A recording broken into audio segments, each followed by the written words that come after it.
Hi friends, इस video में हम देखेंगे वेदरिंग के बारे में। ठीक है फ्रेंड्स, मैं जो इस तरह से लिख रहा हूँ तो मैं इसलिए ये लिख रहा हूँ कि आप लोग जो है नोट्स बनाते जाएं। आप लोग नोट्स बनाएंगे तो आपको अच्छा रहेगा और ये जो नोट्स बनेगा जो आपका, तो ये आपके जो जूनियर इंजीनियर एग्ज़ाम है उसमें जो है काम आएगा। इसमें से सारे क्वेश्चन जो है करीब 95% क्वेश्चन जो है आपके फंस जाएंगे। ठीक है, तो हम वेदरिंग पढ़ने से पहले सबसे पहले एक देखते हैं, एक स्थिति देखते हैं थोड़ा सा कैसे होता है।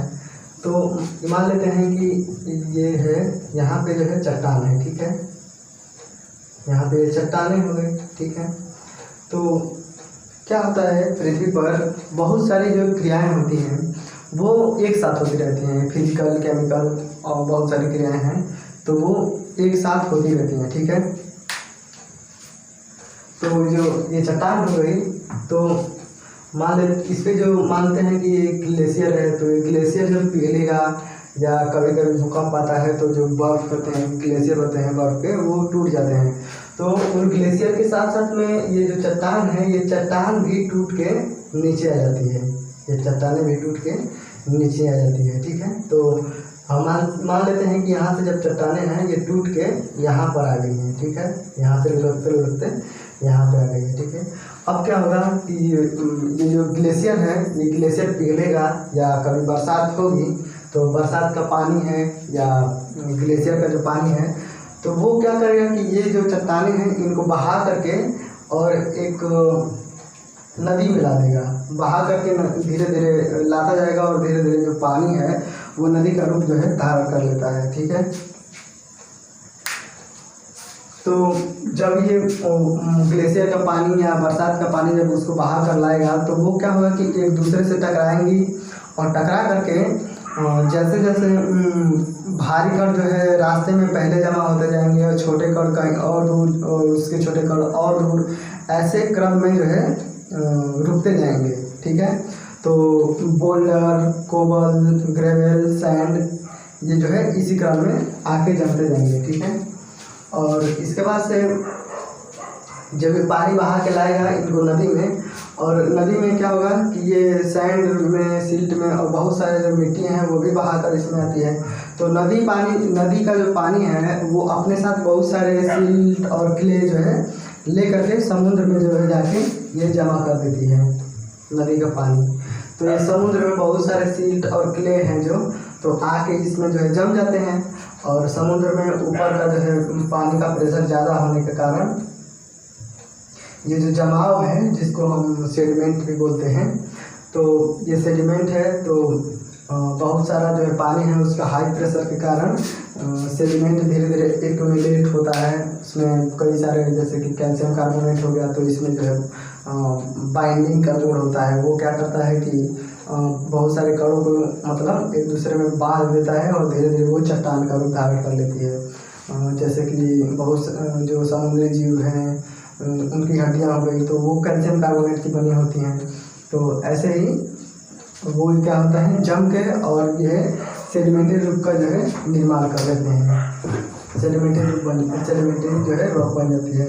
और कभी उथल पुथल होती है पृथ्वी में, या कभी टेम्परेचर बढ़ता है और उथल पुथल होती है, तो ये सेडिमेंट्री रॉक जो है उसमें चल जाती है मेटामॉर्फिक रॉक में। जैसे कि मार्बल हो गया, नीज हो गया, ये मेटामॉर्फिक रॉक का उदाहरण है और ये सेडिमेंट्री रॉक से चल जाते हैं मेटामॉर्फिक रॉक में।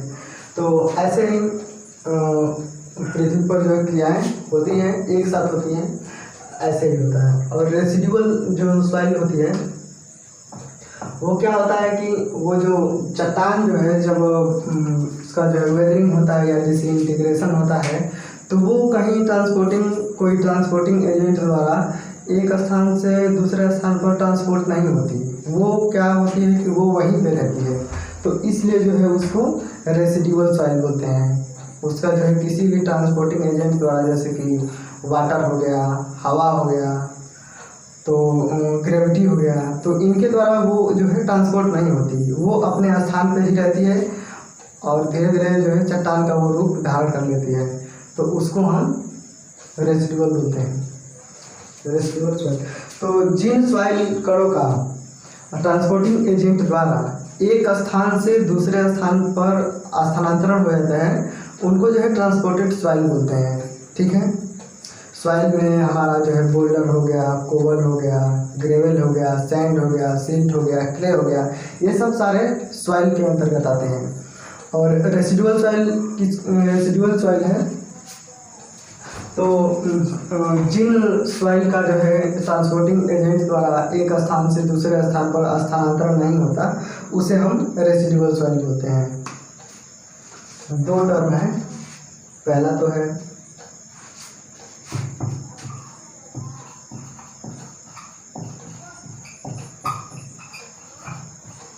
ट्रांसपोर्टेड सॉइल और दूसरा है रेसिडुअल सॉइल। और एक ट्रांसपोर्टेशन की परिभाषा यही है कि एक स्थान से दूसरे स्थान पर जो ट्रांसफ़र होना है वही ट्रांसपोर्टेशन कहलाता है। ठीक है, किसी भी कणों का या किसी भी चीज़ का।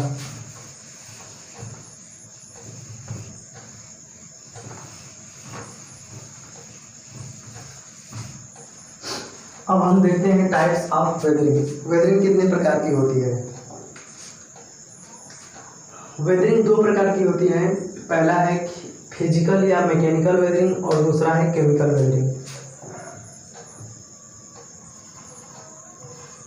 MECHA, ये गलत है पूरा, फिजिकल या मैकेनिकल।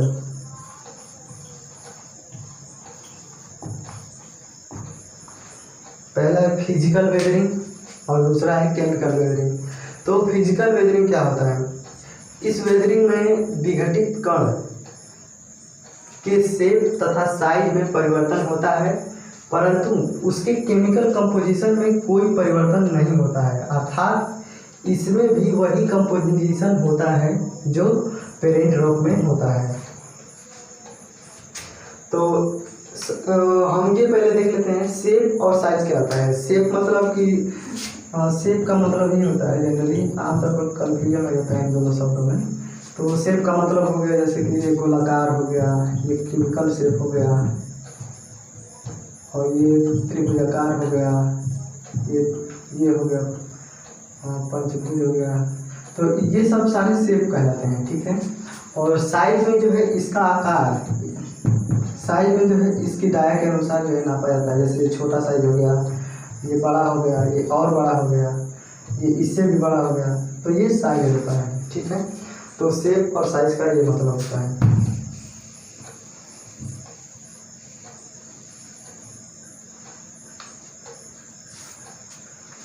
तो फिजिकल या मैकेनिकल वेदरिंग में क्या होता है कि जो विघटित डिकम्पोजिट कण हैं तो उनकी केमिकल प्रॉपर्टी में कोई चेंजिंग नहीं होती है। जैसे कि अगर कोई भी रॉक है तो वो जिस केमिकल की बनी होगी, जैसे कैल्शियम कार्बोनेट की एक बहुत सारी चट्टानें हैं तो उससे जो टूट के कड़े हैं, तो फिजिकल वेदरिंग में केवल कणों के जो है शेप और साइज में चेंजिंग होगा। जैसे कि छोटा हो गया, साइज छोटा हो गया, बड़ा हो गया और बड़ा हो गया। शेप जो है वर्गाकार था तो त्रिभुजाकार हो गया, गोलाकार हो गया, चपटा हो गया। तो यही शेप और साइज में चेंज होता है। लेकिन जो कण होंगे वो पेरेंट रॉक में, पहले रॉक जो है कैल्शियम कार्बोनेट की थी, तो ये जो रॉक हैं ये भी कैल्शियम कार्बोनेट के नहीं होंगे, इनके केमिकल कंपोजिशन में कोई चेंजिंग नहीं होता है। तो इसे ही हम जो है फिजिकल वेदरिंग बोलते हैं। जैसे कि बोल्डर हो गया, ग्रेवल हो गया और सैंड हो गया, ये फिजिकल वेदरिंग के जो है उदाहरण है। इसका जो है फिजिकल वेदरिंग होता है। अब फिजिकल वेदरिंग के एजेंट कौन कौन से हैं? तो फिजिकल वेदरिंग कैसे होता है? तो पहला तो है कि टेम्परेचर डिफरेंस के कारण। टेम्परेचर डिफरेंस के कारण कैसे होता है? जैसे कि हम देख लेते हैं, यहाँ पे कोई रॉक है तो टेम्परेचर डिफरेंस कैसे होता है? अब यहाँ पे रॉक है और यहाँ से सूरज निकलेगा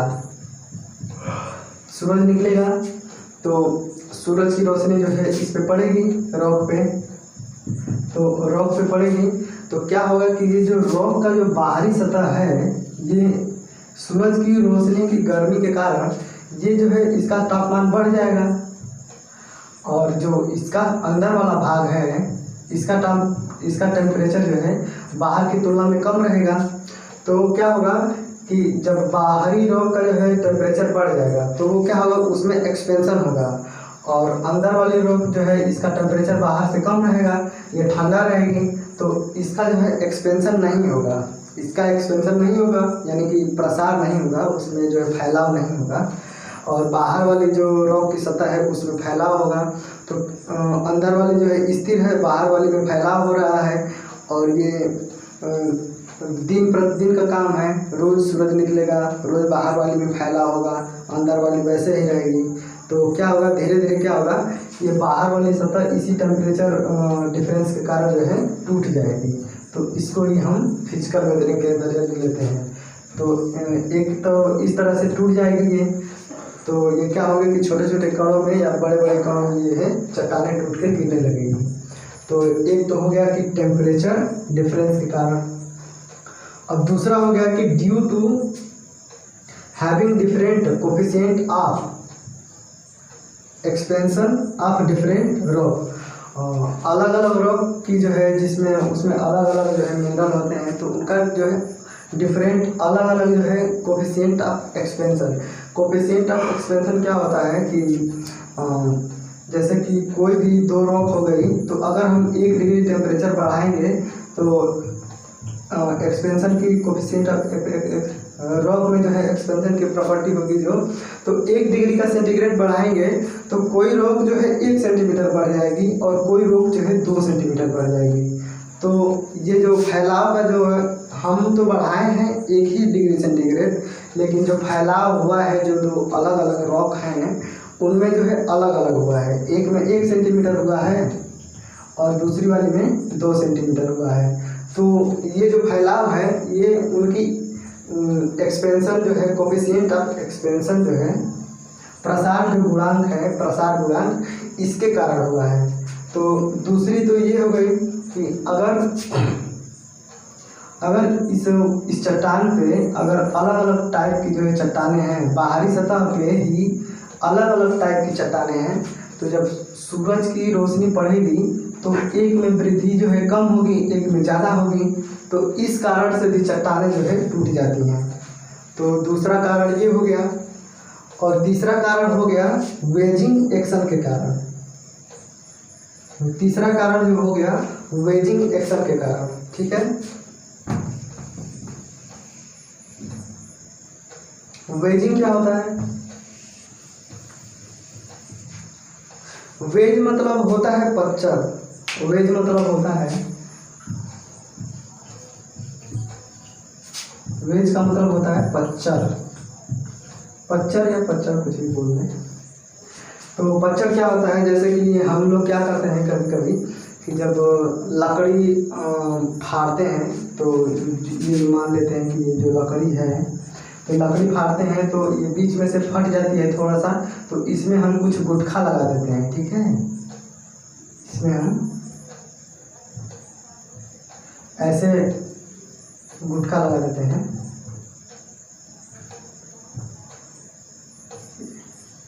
तो ये जो त्रिभुजाकार जो है गुटखा होता है तो उसमें क्या होता है, फंस जाता है, और उस पे मारते हैं तो ये फैल के जो है जो लकड़ी है वो अलग हो जाती है, ठीक है। तो इसको ही वेजिंग एक्शन बोलते हैं। तो क्या होता है चट्टानों में कि जो चट्टानें हैं तो उसमें कभी जब बारिश होती है तो ये चट्टान मान लेते हैं कि हम ये चट्टान है और इसमें कभी गड्ढा है ऐसे ऐसे, तो कभी जब बारिश होगी, इसमें बारिश होगी तो क्या होगा कि पानी जो है यहीं पे फंस जाएगा, ठीक है। और मान लीजिए किसी तरह से टेम्परेचर बहुत कम होने के कारण ये जो है बर्फ़ में बदल गया, ठीक है।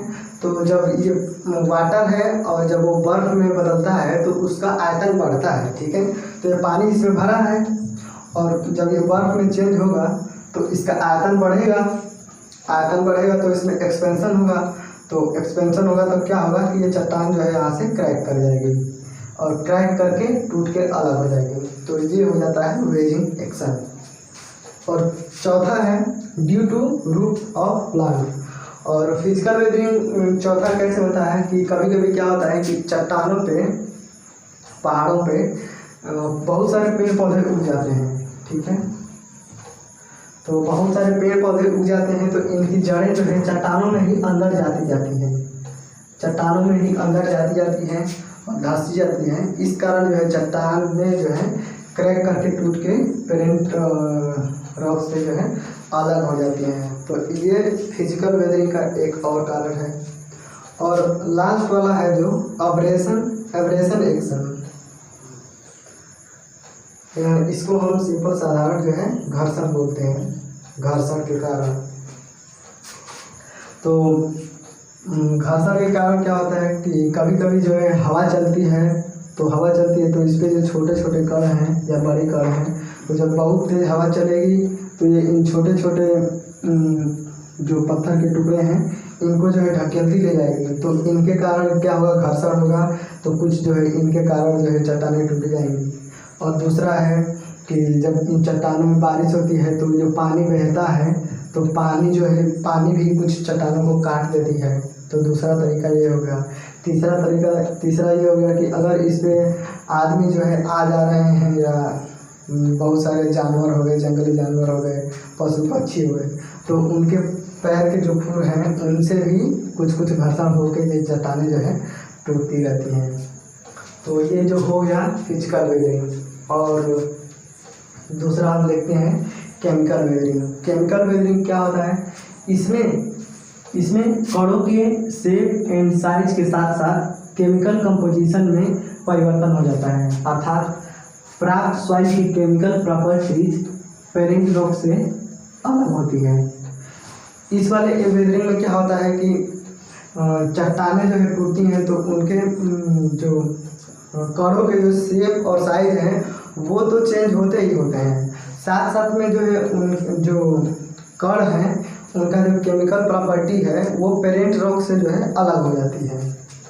पेरेंट रॉक की जो केमिकल कंपोजिशन कुछ और रहेगा और जो कण हैं उससे जो टूटे हुए कण हैं केमिकल वेदरिंग के कारण, तो उसकी जो है केमिकल प्रॉपर्टी कुछ और रहेगी। ये जो वेदरिंग है इसका जो हिंदी अर्थ होता है वो होता है अपक्षय, ठीक है। तो केमिकल वेदरिंग एजेंट कुछ हैं जैसे कि ऑक्सीडेशन हो गया। ऑक्सीडेशन में क्या होता है कि ऑक्सीजन जुड़ जाता है, तो ऑक्सीडेशन जब होता है तो ये क्ले में चेंज हो जाता है, ठीक है। और फिर इसके बाद हो गया रिडक्शन, हाइड्रोजन जुड़ जाएगा। फिर इसके बाद से हो गया हाइड्रोजन, पानी। इसके बाद से हो गया हाइड्रोलिसिस में जैसे कि पानी में हम तार डालते हैं तो वो आयन में टूट जाता है OH - H+, तो उसको ये हाइड्रोलिसिस बोलते हैं। तो ये हाइड्रोलिसिस हो गया। इससे कार्बोनेशन हो गया, रॉक में कार्बन डाइऑक्साइड जुड़ के क्ले बनाया जाता है। और लास्ट वाला हो गया लीचिंग एक्शन। तो ये सारे जो है ये कंपटीशन की दृष्टि से इम्पोर्टेंट है। ये लीचिंग एक्शन क्या होता है, लीचिंग एक्शन ये होता है कि अगर कोई रॉक है तो इसमें जब केमिकल वेदरिंग होगा तो क्या होगा कि इसमें जो कोई केमिकल अगर लिक्विड अवस्था में रहेगा सॉल्यूशन में, तो क्या होगा कि जो लिक्विड अवस्था में केमिकल है वो जब बाहर निकल जाएगा तो इस रॉक की जो है केमिकल जो है पहले जो इसकी केमिकल प्रॉपर्टी थी और वो जो लिक्विड है उसको निकल जाने के कारण जो है इसकी केमिकल प्रॉपर्टी जो है चेंज हो जाती है। तो वही जब जो लिक्विड निकलता है और उसकी केमिकल प्रॉपर्टी चेंज हो जाती है उसको ही हम लीचिंग एक्शन बोलते हैं, ठीक है। उसमें जो घुलनशील कंपोनेंट होते हैं वो निकल जाते हैं, तो इसको ही हम जो है लीचिंग एक्शन बोलते हैं, ठीक है। तो केमिकल वेदरिंग का एक कारण है लीचिंग एक्शन। अगर कोई रॉक है उसमें घुलनशील कोई केमिकल है तो वो निकल गया तो इसके कारण भी उसका क्षरण हो जाता है, ठीक है। लाइम और other soluble matter is leached out, जैसे कि चूना या और कोई भी सॉल्युबल मैटर है तो वो इससे बाहर निकल जाते हैं, ठीक है। तो आज हम देख लिए वेदरिंग के बारे में। अगले वाले वीडियो में हम जो कंपटीशन की दृष्टि से कुछ इम्पोर्टेंट क्वेश्चन है, जैसे कि कोई भी सॉइल किससे ट्रांसपोर्ट होती है तो उसको क्या बोला जाता है, इसके बारे में हम देखेंगे। ठीक है, थैंक यू।